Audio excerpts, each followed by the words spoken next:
જૂનાગઢથી સમાચાર મળ્યા છે કે નવા નગરવાડા વિસ્તારમાં ચાલુ રોડ રિપેરિંગ કામગીરીને લઈને રહીશોમાં ભારે રોષ ફાટી નીકળ્યો છે। કોન્ટ્રાક્ટરે રસ્તા પર માલ સામાન એવી રીતે ઢગલાબંધ મૂકી દીધો છે કે પગપાળા ચાલવું પણ મુશ્કેલ બની ગયું છે।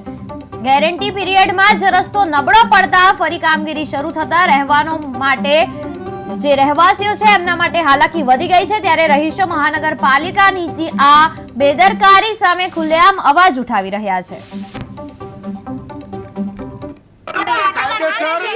જનતાને ઉલ્લુ બનાવવાનું કામ ચાલે છે અને ઠીકડા મારે છે। એન્જિનિયર માથે ઊભા નથી રહેતા ક્યારેય, એટલે જે જેસીબી વાળો રોડ ખોદે છે ને એ ખોદવાની એને કઈ એ બી ખ્યાલ નથી આવતો, એમાં પણ કઈ ક્વોલિટી નથી હોતી। આડાવડા ખોદીને જતા રહી અને માથે પેચવર્ક કરી નાખે છે અને પબ્લિક જે હેરાન થાય છે